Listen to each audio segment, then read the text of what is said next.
Okay, hopefully my voice isn't echoing. I'm in a confined room, so it may be echoing. But apparently, Shannon Sharpe came out and said Kobe Bryant wasn't a top five player of all time in NBA history because he didn't win enough MVPs. I think he's wrong.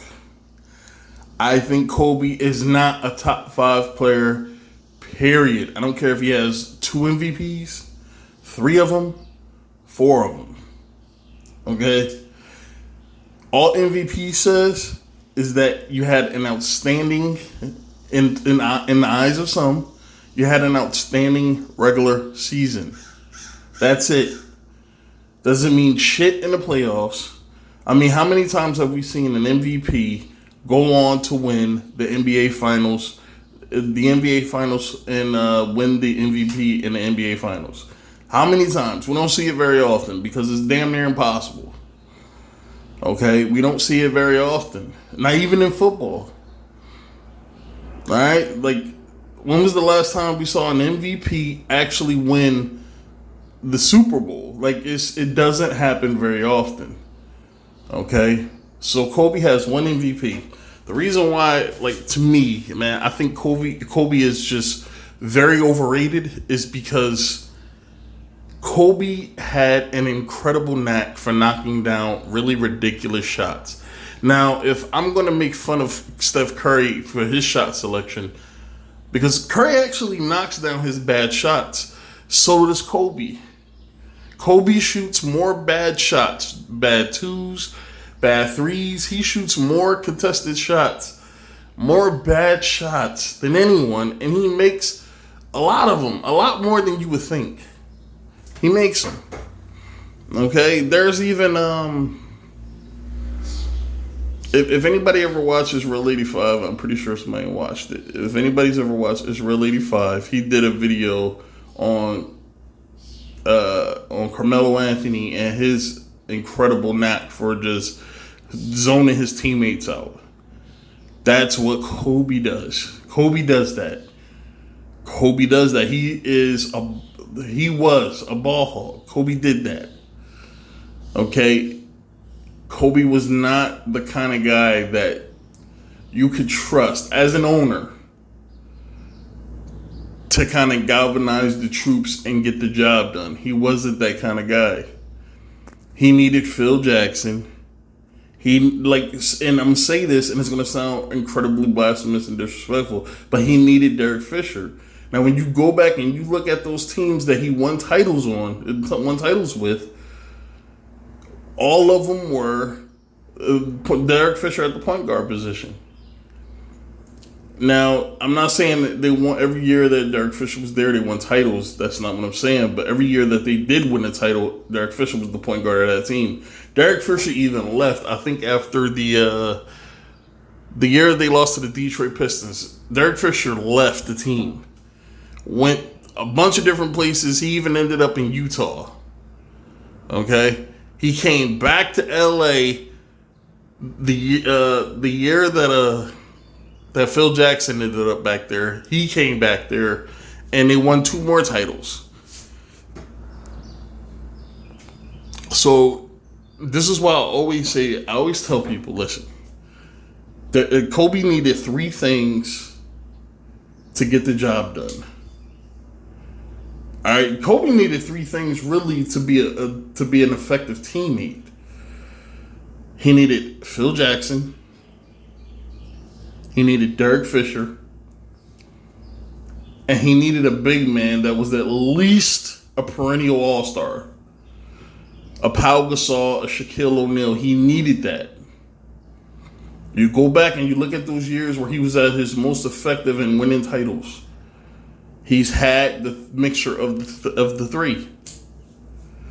Now, when Kobe doesn't have it, he rarely makes the playoffs.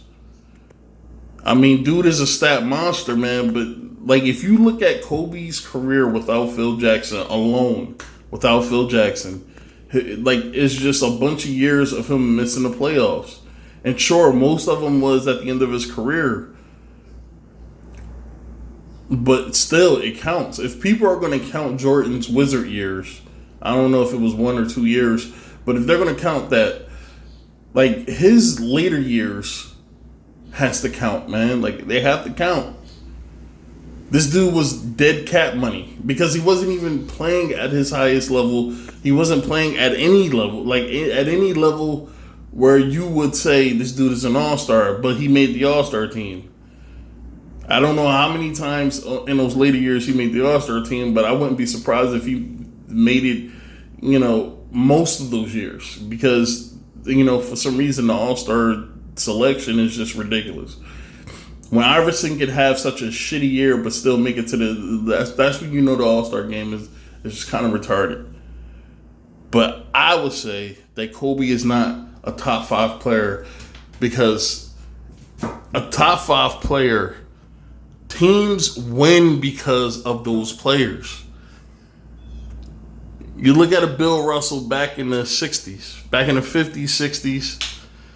This dude, he went to the Boston Celtics, who have never won before he got there, ripped off 11 championships in 13 years. Struggled for a while after he retired. He came back as the coach, and he got them another title until they got Larry Bird, who was another top five player in my opinion. Larry Bird and Magic Johnson. The NBA was on such a decline, it was on tape delay. They didn't even have live games on TV. Usually, like in the NBA finals, you got to catch it the night after, or whatever, like shit like that. It wasn't even a big deal, People make fun of the WNBA, but rightfully so, because the NBA had to pay its dues as well. It had to go through those low periods where, nobody was really watching, and they finally found a formula that works and they used it. This is what makes me mad about the WNBA, because it's like they want to benefit from the hard work the NBA has done without paying any dues whatsoever to make it happen. All right, but Larry Bird, Magic Johnson, and sure, they used this. This was the racial ploy where they have the black guy and the white guy, and they're facing off against each other, and they're making the NBA finals, and But it saved the NBA. It saved them. It gave something fans to watch. I mean, it gave fans something to watch. I don't know why I said it like that. It gave fans something to watch. They won titles. And then you throw in Kareem Abdul-Jabbar, who was one of the most disrespected, but one of the most, I don't know, man, one of the most effective basketball players you've ever seen. I mean, when you could go through college, I think he only lost 1 game in high school. I think he lost 2 games in college. He took the Bucks to the NBA Finals, won it, and he won 5 championships in LA.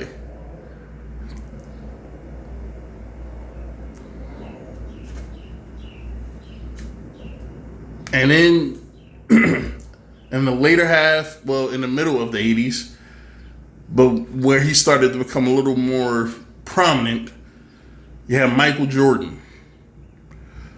Even though he wasn't winning championships in the 80s, Michael Jordan was a one-man wrecking crew. And the one thing Michael Jordan had that Kobe doesn't have is shot selection intelligence. I felt like Jordan never took a shot that he knew for sure it wasn't going to fall. Now, I'm not saying Jordan knocked down every shot. That's not what I'm saying. I know people going to over-exaggerate. I'm not saying that. But what I'm saying is Jordan was incredible with his shot selection, with picking his spots and taking advantage of it.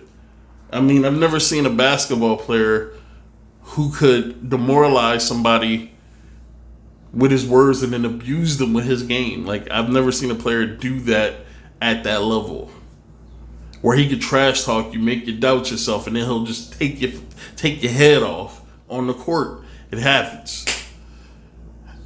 I mean, he brought that team confidence. I think I said this in another video where I said when I watched The Last Dance, and one of his teammates talked about the Chicago Bulls went up against the Milwaukee Bucks, who they normally, once they go down at a certain point in the game, it's a loss, and they lose to them all the time.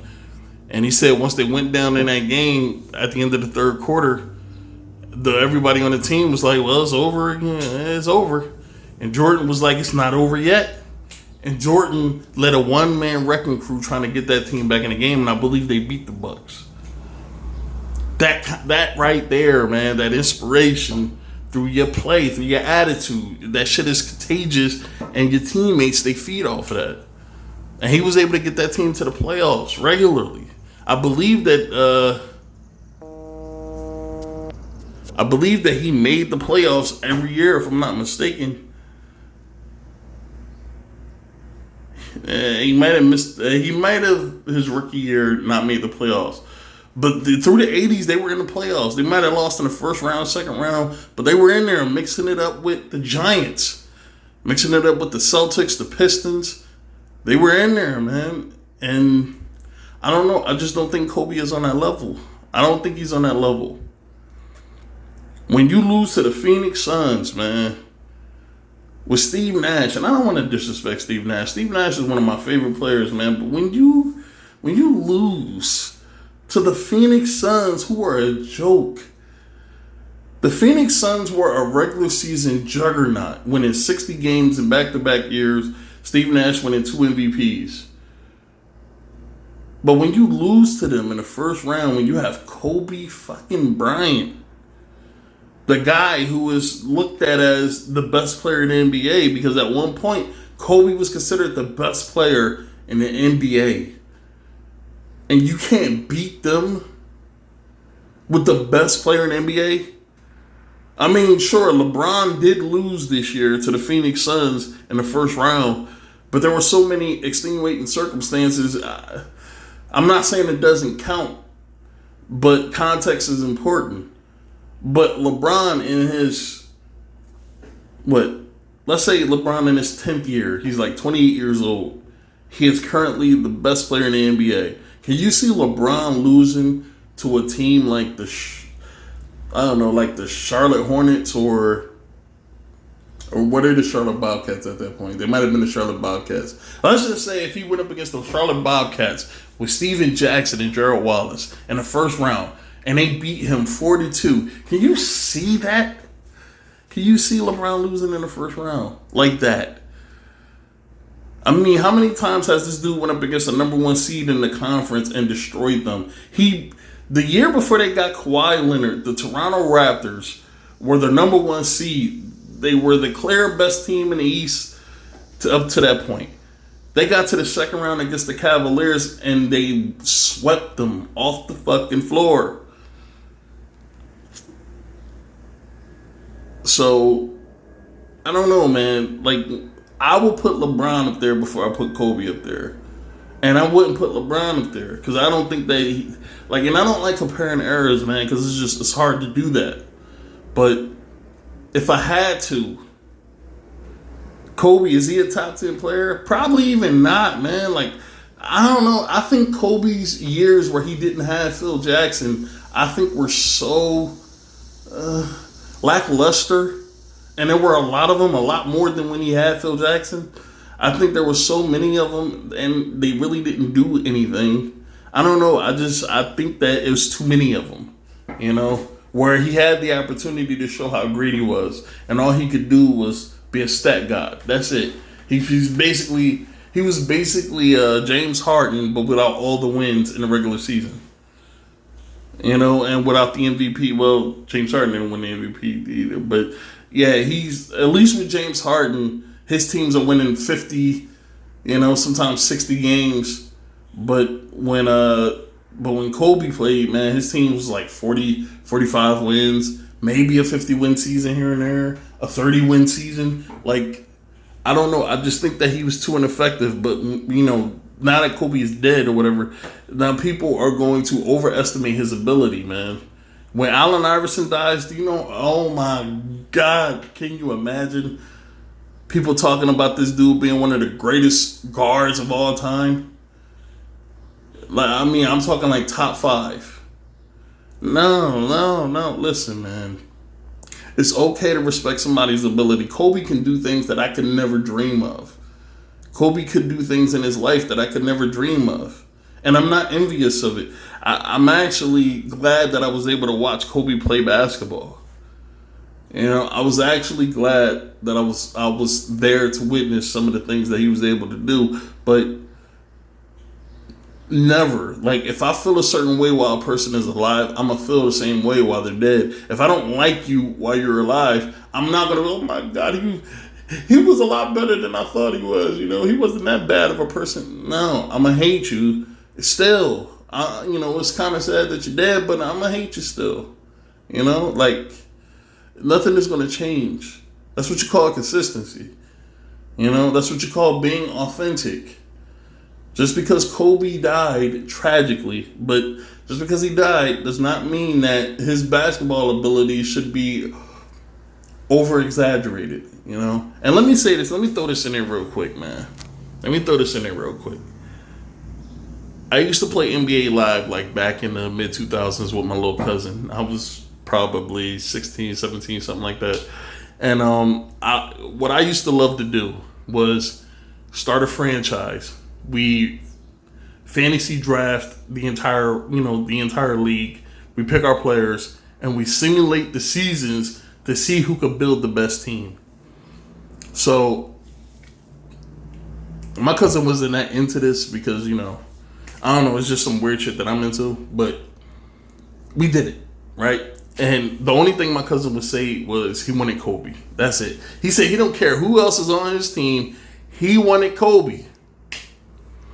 While I'm sitting here drafting my team, building a really good team, right? And he's just letting his just go to shit. He's not really drafting anybody else. And Kobe's a 99. I think it was 2005. Kobe was a 99 overall. Best player in the game, right? So once we got to the season and we started simulating the season after our rosters are set, I mean, I'm up to 40, 50 wins, 60 wins, right? My cousin had 5 wins out of an 82-game NBA season with a 99 Kobe. Let's say, for instance, I've done this. Let's say, for instance, you get a LeBron James in a game where he was a 99 overall. He's always hovering up around 96, 97 now, but back then he used to be a 99. You get a game where he's a 99 overall, or you get a Michael Jordan that's a 99 overall, and you fantasy draft, and you just let the computer pick the rest of your team. And then you set your lineup, and you start the fucking simulation. Can you imagine a team with Michael Jordan getting... It doesn't happen. Usually those teams, they get about 50 wins. But for some reason, all he wanted was Kobe. It's a funny story. It really has no bearing on the argument. It's just a funny story that all he wanted was Kobe because he thought that's all he needed.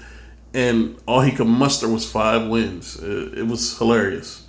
But that's what I'm saying, man. Like, there's no reason to overestimate this guy's ability, you know? Kobe was great. And people are most likely going to try to be looking for another Kobe Bryant.